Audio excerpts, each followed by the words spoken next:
Hi friends, ಎಲ್ರಿಗೂ ಕೂಡ ನಮಸ್ತೆ. ಇವತ್ತಿನ ವಿಡಿಯೋದಲ್ಲಿ ನಾವು ಏನು ಕಟ್ಟಡ ನಿರ್ಮಾಣ ಕಾರ್ಮಿಕರ ಮಂಡಳಿಯಲ್ಲಿ ಬರುವಂಥ ಒಂದು ಲೇಬರ್ ಕಾರ್ಡ್ ಹೊಸ ವೆಬ್ಸೈಟಲ್ಲಿ ಒಂದು ಹೊಸ ನೋಂದಣಿ ಹೊಸ ಅರ್ಜಿಯನ್ನು ಹೇಗೆ ಸಲ್ಲಿಸೋದು ಅಂತ ಇವತ್ತಿನ ವಿಡಿಯೋದಲ್ಲಿ ನಾವು ಸಂಪೂರ್ಣವಾಗಿ ತಿಳಿದುಕೊಳ್ಳೋಣ. ಈ ಒಂದು ಹೊಸ ವೆಬ್ಸೈಟಲ್ಲಿ ಏನೆಲ್ಲ ಒಂದು ಸಣ್ಣ ಪುಟ್ಟ ಬದಲಾವಣೆಗಳನ್ನು ಮಾಡಿದ್ದಾರೆ, ಯಾವ ರೀತಿ ಅರ್ಜಿಯನ್ನು ಸಲ್ಲಿಸಲಿಕ್ಕೆ ಎಷ್ಟೆಲ್ಲ ಒಂದು ಸಾಕಷ್ಟು ಬದಲಾವಣೆಗಳು ಏನೇನಿದೆ ಅಂತ ನಾನು ನಿಮಗೆ ಸಂಪೂರ್ಣವಾಗಿ ತಿಳಿಸ್ಕೊಡ್ತೀನಿ. ಹಾಗೆ ಡಾಕ್ಯುಮೆಂಟ್ಸ್ಗಳು ಏನೇನು ಬೇಕು ಅಂತ ಪ್ರತಿಯೊಂದು ಮಾಹಿತಿಯನ್ನು ನಾನು ನಿಮಗೆ ಹೋಗ್ತಾ ನಾನು ತಿಳಿಸ್ಕೊಡ್ತಾ ಹೋಗ್ತೀನಿ.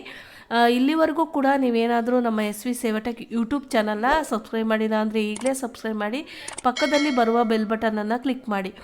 ಯಾಕೆಂದರೆ ನೀವು ಹೊಸಬರಾಗಿ ನನ್ನ ಚಾನಲ್ನ ನೋಡ್ತಾ ಇದ್ದರೆ ನಾವು ಕೊಡುವಂಥ ಉಪಯುಕ್ತ ಮಾಹಿತಿಯನ್ನು ಪಡಿಬೇಕು ಅಂದರೆ ನನ್ನ ಚಾನಲ್ನ ಸಬ್ಸ್ಕ್ರೈಬ್ ಮಾಡಿ, ಪಕ್ಕದಲ್ಲಿ ಬಟನನ್ನು ಕ್ಲಿಕ್ ಮಾಡೋದ್ರಿಂದ ನಿಮಗೆ ನೋಟಿಫಿಕೇಷನಲ್ಲಿ ನನ್ನ ಎಲ್ಲ ವಿಡಿಯೋಗಳ ಮಾಹಿತಿ ನಿಮಗೆ ಸಿಗುತ್ತೆ. ಹಾಗಾಗಿ ನೀವು ನನ್ನ ಚಾನಲ್ನ ಸಬ್ಸ್ಕ್ರೈಬ್ ಮಾಡಿ ಅಷ್ಟೇ. ಈ ಮಾಹಿತಿಗಳು ಉಪಯುಕ್ತವಾಗಿದ್ದರೆ ನಿಮ್ಮ ಅಕ್ಕಪಕ್ಕದಲ್ಲಿ ಯಾರೇ ಇರಲಿ, ನೀವು ಇದನ್ನು ಶೇರ್ ಮಾಡೋದ್ರಿಂದ ಅವರಿಗೂ ಕೂಡ ಸಾಕಷ್ಟು ಉಪಯುಕ್ತ ಮಾಹಿತಿಗಳು ತಿಳಿತಾ ಹೋಗುತ್ತೆ. ಹಾಗಾಗಿ ನಿಮಗೆ ಯಾವುದೇ ಒಂದು ಉಪಯುಕ್ತ ಮಾಹಿತಿನ ನಿಮಗೆ ಸಂಪೂರ್ಣವಾಗಿ ನಿಮಗೆ ಸ್ಪಷ್ಟವಾಗಿ ತಿಳಿಸೋದಕ್ಕೆ ಸಾಕಷ್ಟು ಪ್ರಯತ್ನ ಪಡ್ತೀನಿ ನಾನು. ನೀವು ಶೇರ್ ಮಾಡೋದ್ರಿಂದ ಪ್ರತಿಯೊಬ್ಬರಿಗೂ ಕೂಡ ಯೂಸ್ ಆಗ್ಬೋದು. ಯಾರೆಲ್ಲ ಬೆನಿಫಿಷರಿ ಇರುತ್ತೆ ಅವರಿಗೆ ಯೂಸ್ ಆಗ್ಬೋದು. ಈ ಒಂದು ಲೇಬರ್ ಕಾರ್ಡಲ್ಲಿ ಎಷ್ಟೆಲ್ಲ ಬೆನಿಫಿಟ್ಸ್ ಇದೆ, ಏನೆಲ್ಲ ಮಾನದಂಡಗಳಿದೆ, ಯಾರೆಲ್ಲ ಪಡಿಬೋದು ಅಂತ ನಾನು ವಿಡಿಯೋದಲ್ಲಿ ನಾನು ನಿಮಗೆ ಸಂಪೂರ್ಣವಾಗಿ ಈ ಒಂದು ಕಟ್ಟಡ ಕಾರ್ಮಿಕರ ಇಲಾಖೆಯಲ್ಲಿ ಬರುವಂಥ ಒಂದು ಲೇಬರ್ ಕಾರ್ಡ್ ಪ್ರತಿಯೊಂದು ಮಾಹಿತಿನೂ ವಿಡಿಯೋದಲ್ಲಿ ನಾನು ನನ್ನ ಚಾನಲ್ ಮುಖಾಂತರ ನಿಮಗೆ ಸಂಪೂರ್ಣವಾಗಿ ತಿಳಿಸ್ಕೊಟ್ಟಿದ್ದೀನಿ. ಆ ವಿಡಿಯೋವನ್ನು ನೀವು ನೋಡಿ ನಿಮ್ಮ ಅಕ್ಕಪಕ್ಕದಲ್ಲಿರೋರಿಗೆ ಶೇರ್ ಮಾಡಿ. ಈಗ ನಾವು ಗೂಗಲಿಗೆ ಬರೋಣ. ಗೂಗಲಿಗೆ ಬಂದು ನಾವು ಏನು ಕಟ್ಟಡ ಕಾರ್ಮಿಕ ಇಲಾಖೆಯಲ್ಲಿ ಬರುವಂಥ ಒಂದು ಇದನ್ನು ನಾವು ಸರ್ಚ್ ಮಾಡೋಣ. ಈಗ ಹೊಸ ವೆಬ್ಸೈಟ್ ಇರೋದ್ರಿಂದ ಸಾಕಷ್ಟು ಬದಲಾವಣೆಗಳಿದೆ. KBO ನೀವೇನು ಸರ್ಚ್ ಮಾಡಬೇಕು ಅಂದರೆ KBOCWWB.karnataka.government.in ಅಂತ ನೀವು ಸರ್ಚ್ ಮಾಡಬೇಕಾಗುತ್ತೆ. ಸರ್ಚ್ ಮಾಡಿದಾಗ ನಮಗೆ ಈ ಒಂದು ಮೊದಲನೇ ವೆಬ್ಸೈಟ್ ಲಿಂಕ್ ಮೇಲೆ ನೀವು ಕ್ಲಿಕ್ ಮಾಡಿ. ಸರ್ಚ್ ಮಾಡಿದ ತಕ್ಷಣ ನಮಗೆ ಒಂದು ಲಿಂಕ್ ಮೇಲೆ ಕ್ಲಿಕ್ ಮಾಡಿದಾಗ ಈ ರೀತಿಯಾಗಿ ನಮಗೆ ಒಂದು ವೆಬ್ಸೈಟ್ ಓಪನ್ ಆಗುತ್ತೆ. ನಿಮಗೇನಾದರೂ ಈ ಒಂದು ವೆಬ್ಸೈಟ್ ಲಿಂಕ್ ಓಪನ್ ಆಗಲಿಲ್ಲ ಅಂದರೆ ನನ್ನ ವಿಡಿಯೋದ ಕೆಳಗಡೆ ಈ ಒಂದು ಲಿಂಕನ್ನು ನಿಮಗೆ ಕೊಟ್ಟಿರ್ತೀನಿ. ಅಲ್ಲಿ ಹೋಗಿ ನೀವು ರಿಜಿಸ್ಟರ್ ಅಥವಾ ಲಿಂಕ್ ಮೇಲೆ ಕ್ಲಿಕ್ ಮಾಡಿ ನೀವು ರಿಜಿಸ್ಟರ್ ಅಥವಾ ರಿನಿವಲ್ನ ಮಾಡ್ಬೋದು. ಈಗ ಈ ರೀತಿಯಾಗಿ ನಮಗೆ ಸಾಕಷ್ಟು ಬದಲಾವಣೆಗಳಿದೆ, ನೀವು ವೆಬ್ಸೈಟಲ್ಲಿ ನೋಡ್ಬೋದು. ಇಲ್ಲಿ ಕೆಲವೊಂದು ಆಪ್ಷನ್ಗಳನ್ನು ಜಾಸ್ತಿ ಇಲ್ಲಿ ಒಂದು ಲಿಂಕ್ಗಳನ್ನು ಕೊಟ್ಟಿದ್ದಾರೆ. ಇಲ್ಲಿ ರಿಜಿಸ್ಟರ್ ಲಾಗಿನ್ ಅಂತ ಇದೆ, ಚೆಕ್ DBT ಅಪ್ಲಿಕೇಶನ್ ಸ್ಟೇಟಸ್ ಅಂತ ಇದೆ, ಟ್ರೇಡ್ ಯೂನಿಯನ್ ಕನ್ಸ್ಟ್ರಕ್ಷನ್ ಲಾಗಿನ್ ಅಂತ ಇದೆ. ಆಮೇಲೆ ಟ್ರ್ಯಾಕ್ ಇವರು ಲೇಬರ್ ಕಾರ್ಡ್, ನಿಮ್ಮ ಲೇಬರ್ ಕಾರ್ಡ್ ಟ್ರ್ಯಾಕ್ ಮಾಡ್ಬೋದು. ಆಮೇಲೆ ನೀವೇನಾದರೂ ಒಂದು ಲೇಬರ್ ಆಫೀಸಿಗೆ ನೀವೇನಾದರೂ ಕಂಪ್ಲೇಂಟ್ ರಿಜಿಸ್ಟ್ರ್ ಮಾಡಬೇಕು ಅಂದರೆ ರಿಜಿಸ್ಟ್ರ್ ಮಾಡಿ ನೀವು ಇಲ್ಲಿ ನಿಮ್ಮ ರಿಜಿಸ್ಟರ್ ನಂಬರ್ನ ಇಲ್ಲಿ ಟ್ರ್ಯಾಕ್ ಮಾಡ್ಬೋದು, ಏನು ಆಗಿದೆ ಅನ್ನೋದನ್ನ. ಈ ರೀತಿಯಾಗಿ ಸಾಕಷ್ಟು ನಾವು ಬದಲಾವಣೆಗಳನ್ನು ಇಲ್ಲಿ ನೋಡ್ಬೋದು. ನೀವು ಎಷ್ಟೆಲ್ಲ ಬದಲಾವಣೆಗಳಿದೆ ಅಂತ ನಾನು ನಿಮಗೆ ವೆಬ್ಸೈಟಲ್ಲಿ ತಿಳಿಸ್ಕೊಡ್ತಾ ಇದ್ದೀನಿ.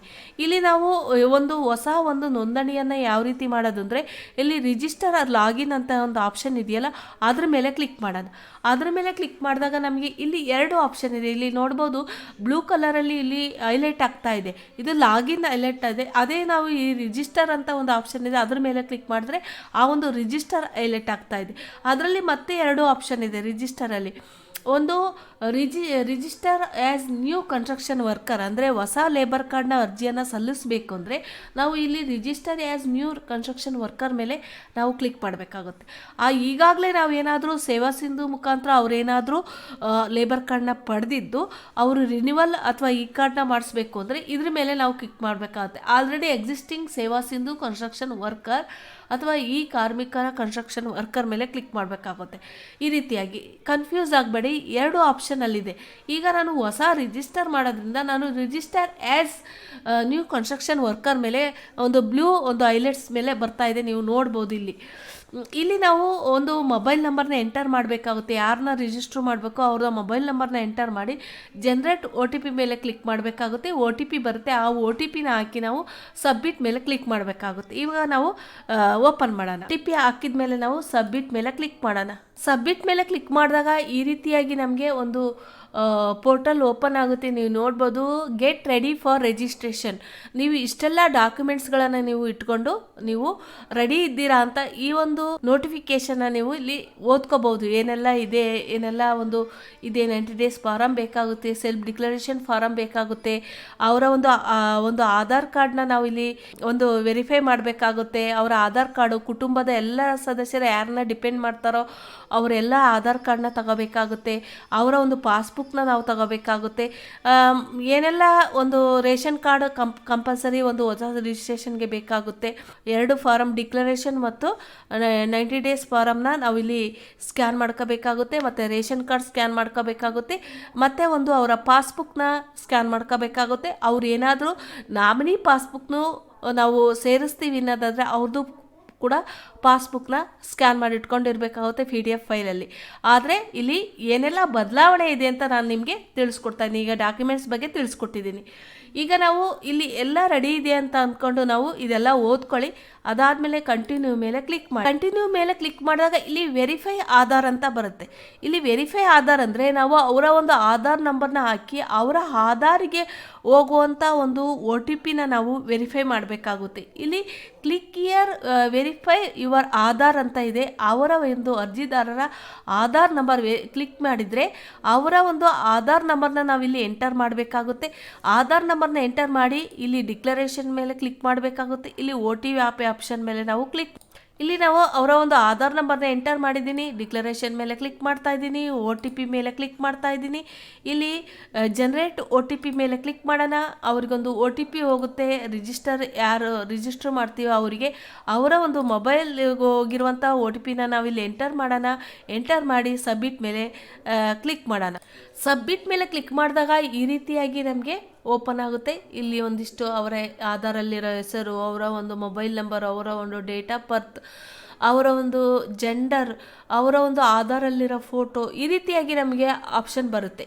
ಇಲ್ಲಿ ನೀವು ಕೆಳಗಡೆ ನೋಡ್ಬೋದು, ಅವ್ರು ಏನು ಸ್ಟಾರ್ ರೆಡ್ ಮಾರ್ಕಲ್ಲಿರುತ್ತೋ ಅದನ್ನು ನಾವು ಕಂಪಲ್ಸರಿ ನಾವು ಫಿಲ್ ಮಾಡಬೇಕಾಗುತ್ತೆ. ಮ್ಯಾರಿಟಲ್ ಸ್ಟೇಟ್ ಏನಿದೆ ಅವ್ರದ್ದು, ಮ್ಯಾರಿಡ್, ಸಿಂಗಲ್, ವಿಡೋ, ಡಿಸ್ಕವರ್ಡ್ ಏನಿದೆ ಅದನ್ನು ನೀವು ಇದನ್ನು ಸೆಲೆಕ್ಟ್ ಮಾಡಬೇಕಾಗುತ್ತೆ.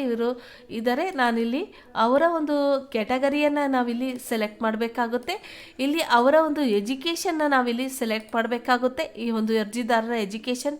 ಇಲ್ಲಿ ಮೈಗ್ರೇಟರ್ ವರ್ಕ್, ಈ ಇಂಟರ್ ಡಿಸ್ಟ್ರಿಕ್ಟ್ ಮೈಗ್ರೇಟರ್ ವರ್ಕ್ ಅಂತ ಏನಾದರೂ ಇಲ್ಲಿ ಆಪ್ಷನ್ ಇರುತ್ತೆ. ನೀವು ನೋ ಕೊಡು, ಎಸ್ ಇದ್ದರೆ ಎಸ್ ಕೊಡಿ, ಇಲ್ಲ ನೋ ಇದ್ದರೆ ನೋ ಕೊಡಿ.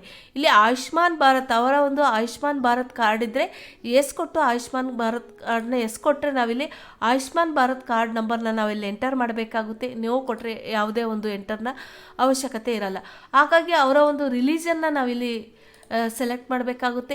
ಇಲ್ಲಿ ನೋಡ್ಬೋದು, ಇಲ್ಲಿ ಹೊಸ ಒಂದು ಆಪ್ಷನ್ ಇದೆ. ನೀವು ಇಲ್ಲಿ ಒಂದು ಹೊಸ ಆಪ್ಷನ್ ಏನಪ್ಪ ಅಂದರೆ ಇಲ್ಲಿ ಅವರ ಒಂದು ಲೈವ್ ಫೋಟೋನ ನಾವು ಕ್ಯಾಪ್ಚರ್ ಮಾಡಬೇಕಾಗುತ್ತೆ. ಇಲ್ಲಿ ಲೈವ್ ಫೋಟೋ, ಇಲ್ಲಿ ಕ್ಯಾಮ್ರಾ ಮೇಲೆ ಕ್ಲಿಕ್ ಮಾಡಿ ಈ ಒಂದು ವೆಬ್ ಕ್ಯಾಮ್ರಾನ ನಾವಿಲ್ಲಿ ಕನೆಕ್ಟ್ ಮಾಡಿ ನಾವು ಒಂದು ಲೈವ್ ಕ್ಯಾಮ್ರಾನ ನಾವಿಲ್ಲಿ ಒಂದು ಕ್ಯಾಪ್ಚರ್ನ ಮಾಡಿ ಕ್ಯಾಪ್ಚರ್ ಮೇಲೆ ಕ್ಲಿಕ್ ಮಾಡಿ ನಾವು ಅಪ್ಡೇಟ್ ಮಾಡಬೇಕಾಗುತ್ತೆ. ಈ ರೀತಿಯಾಗಿ ಒಂದು ಹೊಸ ಆಪ್ಷನ್ ಇದೆ. ನಾನಿವಾಗ ಕ್ಯಾಪ್ಚರ್ನ ಮಾಡಿ ಮುಂದೆ ಹೋಗೋಣ. ಇಲ್ಲಿ ನಾನಿಲ್ಲಿ ಕ್ಯಾಪ್ಚರ್ನ ಹಾಕ್ಬಿಟ್ಟು ನಾವು ಸೇವ್ ಆ್ಯಂಡ್ ಕಂಟಿನ್ಯೂ ಮೇಲೆ ಕ್ಲಿಕ್ ಮಾಡೋಣ. ಈ ರೀತಿ ನಾವು ಕ್ಯಾಪ್ಚರ್ ಮಾಡಿದ್ಮೇಲೆ ಅಪ್ಲೋಡ್ ಮೇಲೆ ಕ್ಲಿಕ್ ಮಾಡಿ ಅಪ್ಲೋಡ್ ಆಗುತ್ತೆ. ಅದಾದಮೇಲೆ ಸೇವ್ ಆ್ಯಂಡ್ ಕಂಟಿನ್ಯೂ ಮೇಲೆ ಕ್ಲಿಕ್ ಮಾಡಿದಾಗ ಅವರ ಒಂದು ಅಡ್ರೆಸ್ ಡೀಟೇಲ್ಸ್ ಇಲ್ಲಿರುತ್ತೆ. ಅವರು ಈಗೇನಾದರೂ ಪರ್ಮನೆಂಟ್ ಅಡ್ರೆಸ್ ಯಾವುದಿದೆ ಅಂತ ಇಲ್ಲಿ ಅದು ತಗೊಂಡಿರುತ್ತೆ. ಅವರ ಒಂದು ಪ್ರೆಸೆಂಟ್ ಅಡ್ರೆಸ್ ಏನಿದೆ ಅದನ್ನು ನಾವಿಲ್ಲಿ ಅವರ ಒಂದು ಏನು ರೆಸಿಡೆನ್ಸ್ ಓನೋ ಅಥವಾ ರೆಂಟಲ್ ಅನ್ನೋದನ್ನ ನಾವಿಲ್ಲಿ ಸೆಲೆಕ್ಟ್ ಮಾಡಬೇಕಾಗುತ್ತೆ. ಅವರ ಒಂದು ರೆಸಿಡೆನ್ಸಲ್ಲೇ ಅವರ ಹೌಸಿಂಗ್ ನಂಬರ್ ಇದ್ದರೆ ನಂಬರ್ ಹಾಕಿ, ಇಲ್ಲಾಂದರೆ 0 ಕೊಡಲೇಬೇಕಾಗುತ್ತೆ. ಇಲ್ಲಾಂದರೆ ನಾವು ಅದು ಯಾಕೆಂದರೆ ಸ್ಟಾರ್ ಮಾರ್ಕ್ ಇರುತ್ತೆ. ಅವರ ಒಂದು ಅಡ್ರೆಸ್, ಸ್ಟ್ರೀಟ್, ರೋಡ್ ಏನಿರುತ್ತೆ ಅದನ್ನು ಹಾಕಿ ಅವರ ಒಂದು ಸ್ಟೇಟನ್ನು ಸೆಲೆಕ್ಟ್ ಮಾಡಿ ಅವರ ಒಂದು ಡಿಸ್ಟಿಕ್ಕನ್ನು ನೀವು ಸೆಲೆಕ್ಟ್ ಮಾಡಿ,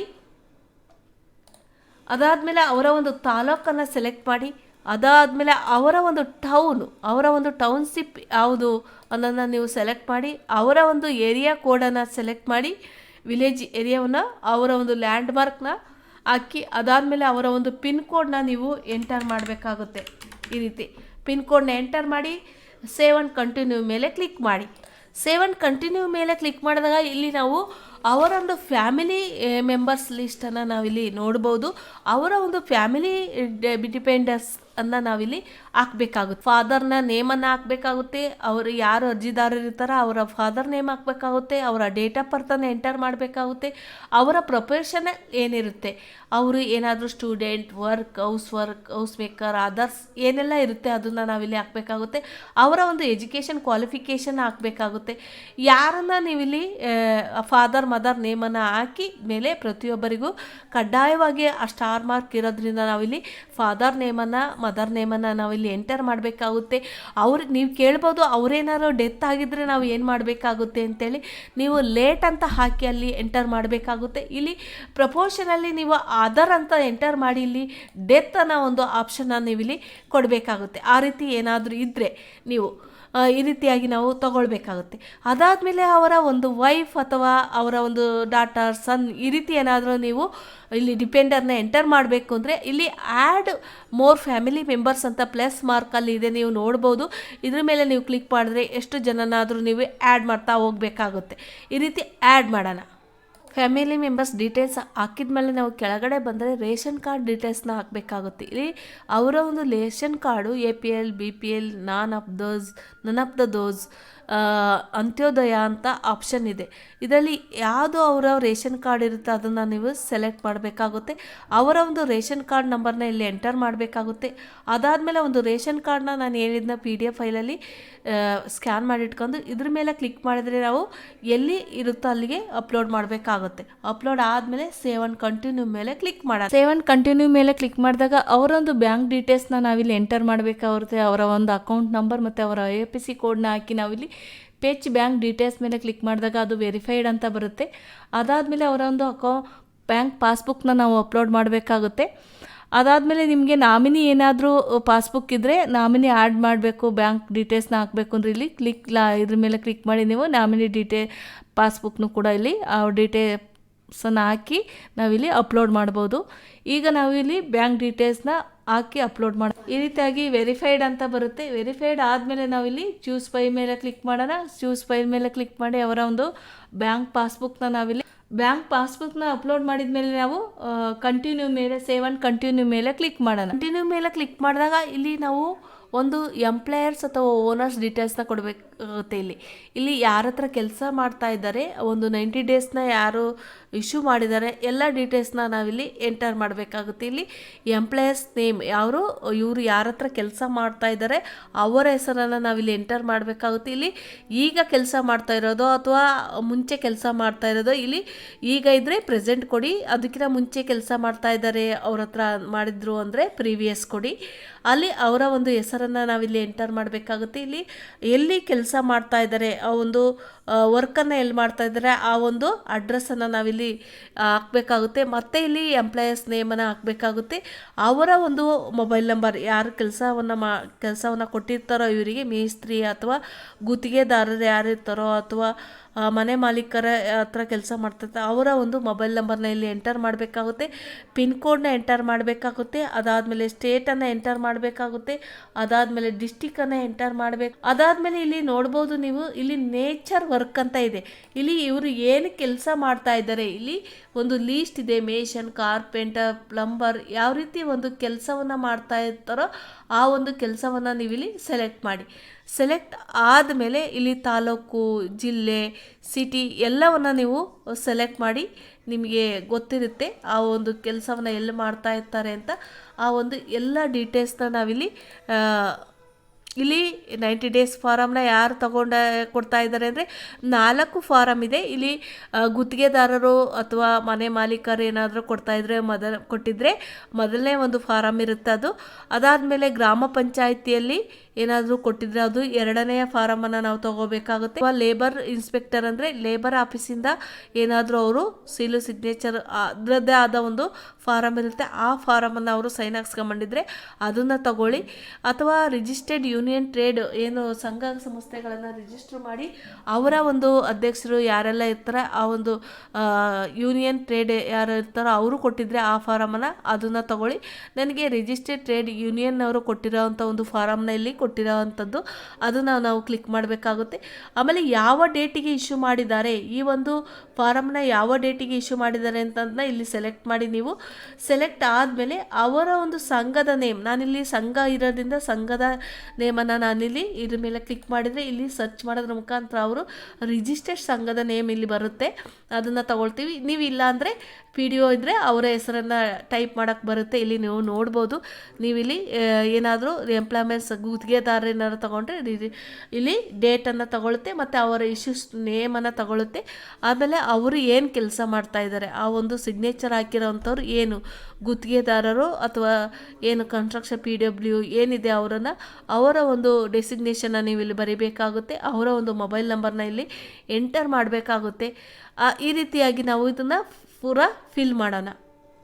ನೇಮ್ ಆಫ್ ಇಶ್ಯೂಸರ್ ಎಲ್ಲ ಹಾಕಿದ ಮೇಲೆ ನಾವಿಲ್ಲಿ ಎಂಟರ್ ನಂಬರ್ ಆಫ್ ಡೇಸ್, ಎಷ್ಟು ಡೇಸನ್ನು ವರ್ಕ್ ಮಾಡಿದ್ದಾರೆ ಅನ್ನೋದಕ್ಕೆ ಇಲ್ಲಿ ನಾವು 90 ಡೇಸ್, ಎಷ್ಟು ಡೇಸ್ 90 ಡೇಸ್ ಮೇಲೆ ಇರಬೇಕು.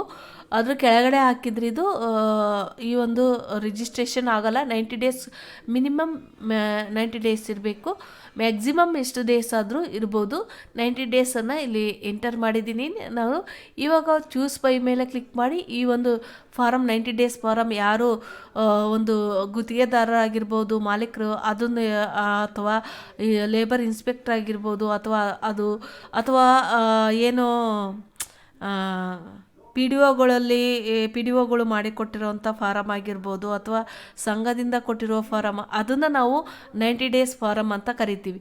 ಆ ಫಾರಮ್ನ ನಾವಿಲ್ಲಿ ಚೂಸ್ ಬೈ ಮೇಲೆ ಕ್ಲಿಕ್ ಮಾಡಿ ಅಪ್ಲೋಡ್ ಮಾಡಬೇಕಾಗುತ್ತೆ. ಅದಾದಮೇಲೆ ಕೆಳಗಡೆ ಬಂದರೆ ಇಲ್ಲಿ ಒಂದು ಡಿಕ್ಲರೇಷನ್ ಫಾರಮ್ನ ನಾವಿಲ್ಲಿ ಎರಡನ್ನೂ ಅಪ್ಲೋಡ್ ಮಾಡಿ ಇಲ್ಲಿ ಸೇವ್ ಆ್ಯಂಡ್ ಕಂಟಿನ್ಯೂ ಮೇಲೆ ಕ್ಲಿಕ್ ಮಾಡಬೇಕು. ಸೇವ್ ಆ್ಯಂಡ್ ಕಂಟಿನ್ಯೂ ಮೇಲೆ ಕ್ಲಿಕ್ ಮಾಡಿದಾಗ ಎಲ್ಲ ಒಂದು ಡೀಟೇಲ್ಸ್ ಇಲ್ಲಿ ನೀವು ನೋಡ್ಬೋದು. ನೀವು ಎಲ್ಲ ಒಂದು ಡೀಟೇಲ್ಸ್ ಕರೆಕ್ಟ್ ಇದೆಯಾ ಇಲ್ವ ಅಂತ ಎಲ್ಲ ಚೆಕ್ ಮಾಡ್ಕೊಳ್ಳಿ. ಚೆಕ್ ಮಾಡ್ಕೊಂಡ್ಮೇಲೆ ನೀವು ಏನಾದರೂ ಮಿಸ್ಟೇಕ್ ಆಗಿದ್ರೆ ಎಡಿಟ್ ಡೀಟೇಲ್ಸ್ ಅಂತ ಒಂದು ಆಪ್ಷನ್ ಇದೆ ಇವಾಗ. ಆ ಒಂದು ಎಡಿಟ್ ಆಪ್ಷನ್ ಡೀಟೇಲ್ಸ್ ಮೇಲೆ ಕ್ಲಿಕ್ ಮಾಡಿ ಸಬ್ಮಿಟ್ ಮಾಡೋದಕ್ಕಿಂತ ಮುಂಚೆನೇ ನೀವು ಏನೇ ಇದ್ದರೂ ಕೂಡ ಚೇಂಜಸ್ನ ಮಾಡ್ಬೋದು. ಎಡಿಟ್ ಡೀಟೇಲ್ಸ್ ಮೇಲೆ ಕ್ಲಿಕ್ ಮಾಡಿ ಚೇಂಜಸ್ನ ಮಾಡಿ ಎಲ್ಲ ಒಂದು ಡೀಟೇಲ್ಸ್ ಕರೆಕ್ಟ್ ಇದ್ದರೆ ಇಲ್ಲಿ 4 ಡಿಕ್ಲರೇಷನ್ಗಳಿದೆ. ಇದ್ರ ಮೇಲೆ 4 ಡಿಕ್ಲರೇಷನ್ ಮೇಲೆ ಕ್ಲಿಕ್ ಮಾಡಿ ಮಾಡಬೇಕಾಗುತ್ತೆ. ನೀವು ಒಂದ್ಸತಿ ಎಲ್ಲ ಡೀಟೇಲ್ಸ್ ಕರೆಕ್ಟ್ ಇದೆಯಾ ಅಂತ ಚೆಕ್ ಮಾಡಿಕೊಂಡು ಸಬ್ಮಿಟ್ ಆ್ಯಂಡ್ ರಿಜಿಸ್ಟರ್ ಮೇಲೆ ನೀವು ಕ್ಲಿಕ್ ಮಾಡಬೇಕು. ಸಬ್ಮಿಟ್ ಆ್ಯಂಡ್ ರಿಜಿಸ್ಟರ್ ಮೇಲೆ ಕ್ಲಿಕ್ ಮಾಡಿದಾಗ ಈ ರೀತಿಯಾಗಿ ನಮಗೊಂದು ಅಕ್ನಾಮೆಂಟ್ ಜನ್ರೇಟ್ ಆಗುತ್ತೆ. ಈ ರೀತಿಯಾಗಿ ಅಕ್ನಾಮೆಂಟ್ ಜನ್ರೇಟ್ ಆದಮೇಲೆ ನಾವು ಡೌನ್ಲೋಡ್ ಆಪ್ಷನ್ ಏನಿದೆ ಇಲ್ಲಿ ನಾವು ಡೌನ್ಲೋಡ್ ಆಪ್ಷನ್ ಮೇಲೆ ನಾವು ಕ್ಲಿಕ್ ಮಾಡಬೇಕಾಗುತ್ತೆ. ಡೌನ್ಲೋಡ್ ಆಪ್ಷನ್ ಮೇಲೆ ಕ್ಲಿಕ್ ಮಾಡಿದಾಗ ಈ ರೀತಿಯಾಗಿ ನಮಗೊಂದು ಅಕ್ನಾಮೆಂಟ್ ಬರುತ್ತೆ. ಈ ರೀತಿಯಾಗಿ ಒಂದು ಅಪ್ನಾಮೆಂಟ್ ಬಂದಮೇಲೆ ನಾವು ಕ್ಲಿಕ್ ಮಾಡಿ ಪ್ರಿಂಟನ್ನು ತಗೋಬೇಕಾಗುತ್ತೆ. ಈ ವಿಡಿಯೋವನ್ನು ನೀವು ಸಂಪೂರ್ಣವಾಗಿ ನೋಡಿದ್ದಕ್ಕೆ ನಿಮ್ಮೆಲ್ಲರಿಗೂ ಕೂಡ ಧನ್ಯವಾದಗಳು. ನೀವೇನಾದರೂ ಇಲ್ಲಿವರೆಗೂ ಕೂಡ ನಮ್ಮ SV ಸೇವಾಟೆಕ್ ಯೂಟ್ಯೂಬ್ ಚಾನಲ್ನ ಸಬ್ಸ್ಕ್ರೈಬ್ ಮಾಡಿಲ್ಲ ಅಂದರೆ ಸಬ್ಸ್ಕ್ರೈಬ್ ಮಾಡಿ, ಲೈಕ್ ಮಾಡಿ, ಶೇರ್ ಮಾಡಿ. Thank you for watching.